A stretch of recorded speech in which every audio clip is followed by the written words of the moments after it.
Fala traders, beleza? Meu nome é Matheus, faço parte da equipe da Velo3 e hoje vou estar compartilhando com vocês minha visão do Bitcoin e também do S&P, que ao meu ver pode vir a ajudar o Bitcoin no curto prazo e atrapalhar o Bitcoin num prazo maior. Ao longo do vídeo explico a minha visão, o porquê disso.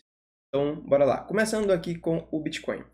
Na semana passada, a gente vinha conversando aqui sobre uma possível distribuição acontecendo nessa região.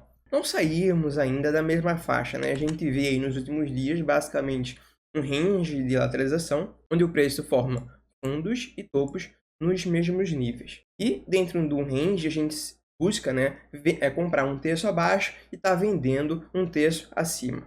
É por isso que vocês já veem aqui na minha tela as faixas que estou de olho para acumular em verde abaixo e as faixas que estou de olho para um possível short marcado acima. Vamos comentar o porquê. Primeiro falando sobre a possível buy zone. Bem, eu costumo dizer que o volume nos dá a dica de quão forte é uma tendência.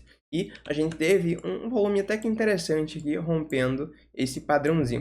Mas ele foi grande, beleza, mas nem tanto assim comparando com os volumes aqui anteriores, que já não eram também não tão grandes assim, né? A gente já analisou-os na semana anterior.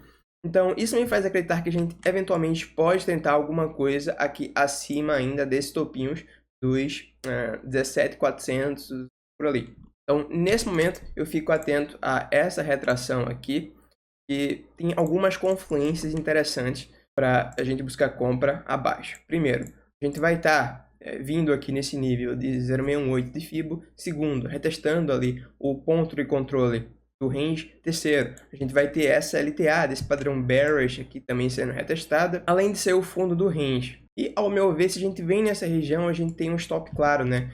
Já que a gente deixou um fundo ascendente aqui no diário por volta dos 18.827. Me refiro ao fechamento que temos aqui abaixo. Então, acredito que um stop abaixo desses fundos aqui, 16.700, ou mais conservador, bem conservador mesmo, 16.650, são stops seguros caso a gente tenha um bom gatilho aqui nessa retração. Beleza? Então, é a faixa que estou de olho para comprar. Mas a gente também tem que mencionar as faixas que estamos de olho para vender acima, já que estamos dentro de um range, agora na parte superior dele, a gente já vê alguns gatilhos aqui de uma possível distribuição acontecendo. Ontem, antes da notícia do PPI sair nos Estados Unidos às 10h30, a gente teve uma consolidação no topo do range após um grande delta comprador. A propósito, o maior delta comprador de toda a consolidação. Então a gente estava consolidando e o que a gente observou aqui dentro dessa consolidação? Grandes ordens acima e 2, esse aqui eu acho que ficou mais gritante, tá? Enquanto o preço estava consolidando, a gente viu, vou dar um limpo aqui nos indicadores, tanto o CVD da Binance Futures, que é esse CVD aqui em amarelo, formando máximas enquanto o preço não, tanto o CVD da Bybit formando máximas enquanto o preço não. Isso quer dizer que tínhamos pessoas comprando, mas o preço não estava correspondendo.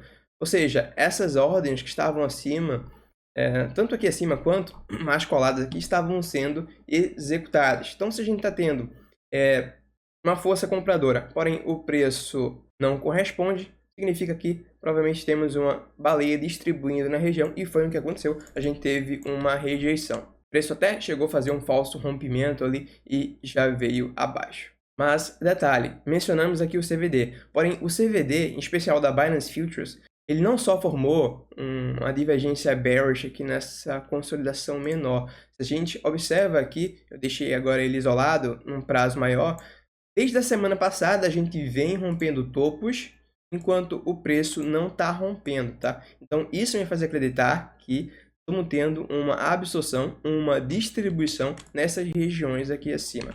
Sabe aquele clássico padrão, onde a gente fica rompendo o topo, voltando, rompendo o topo, voltando? Esse aqui eu já comentei direto, às vezes aqui no canal, a galera mais antiga já sabe.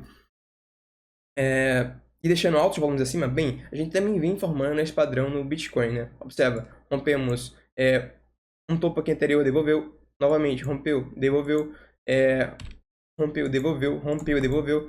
Cara, se eventualmente a gente vier aqui acima, já é um nível que eu tô de olho, né? Tá aqui marcado acima, é um nível que eu tô de olho para buscar gatilho de distribuição de short nessa faixa também, tá? Então a gente já tem indícios de uma distribuição acontecendo.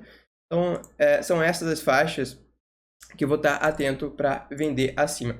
Primeiro, falando do curto prazo, como a gente já fez um pivôzinho de baixo, estou de olho nesse 0,618 aqui. Ao meu ver, precisamos de bons gatilhos aqui nessa região, já que a gente teve um delta vendedor muito forte aqui abaixo.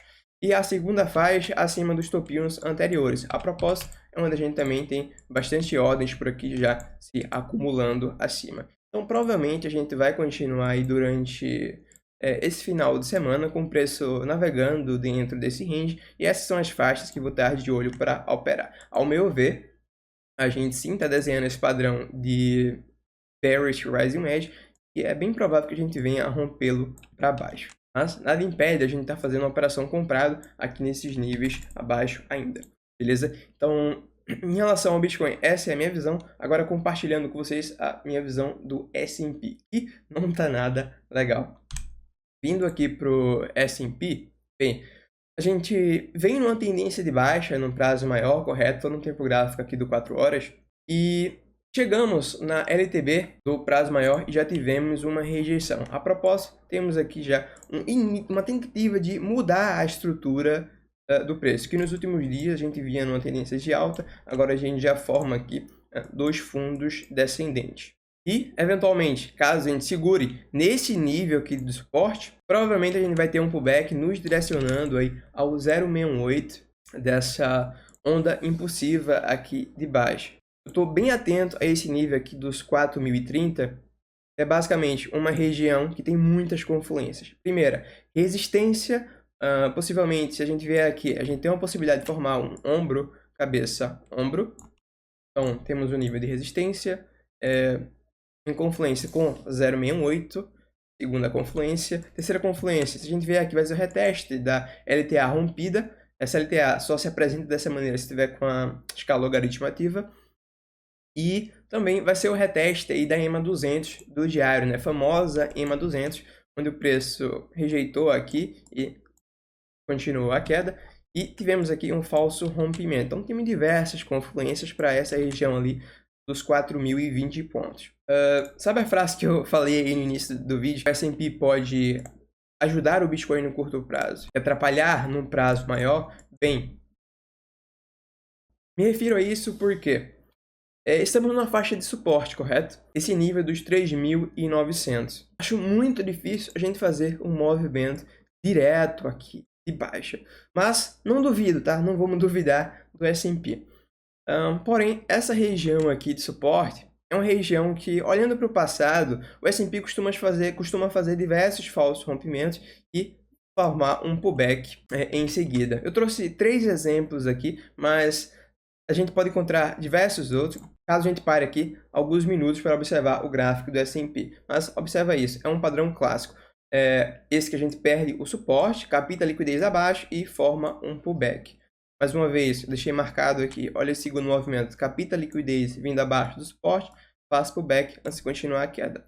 Terceiro movimento, capta a liquidez abaixo do suporte e faz pullback antes de continuar a queda. Eu estou acreditando que a gente tem grande probabilidade de formar um movimento parecido aqui, tá? Basicamente, captar a liquidez abaixo do suporte, fazer um pullback, eventualmente continuar a queda. Até por isso que eu estou bem confiante com o long do Bitcoin nesse nível aqui de retração abaixo, já que acredito que o S&P eventualmente deve fazer esse pullback e, com a sua correlação que tem com o Bitcoin, ajudá-lo a ir tentar um movimento mais acima. Beleza? Então essa é a minha visão do Bitcoin e do S&P. Para resumir, acredito que em relação ao Bitcoin, a gente está num padrão de distribuição em que eventualmente a gente vai mais abaixo, mas não descarto a possibilidade de a gente vir aqui acima ainda, romper todos estes topios anteriores, já que a gente teve uma venda muito forte nesse fundo aqui, após aí a notícia do PPI, beleza? Então, eu acho que por hoje é isso. Agradeço a participação de todos e vejo você na próxima análise, no próximo vídeo.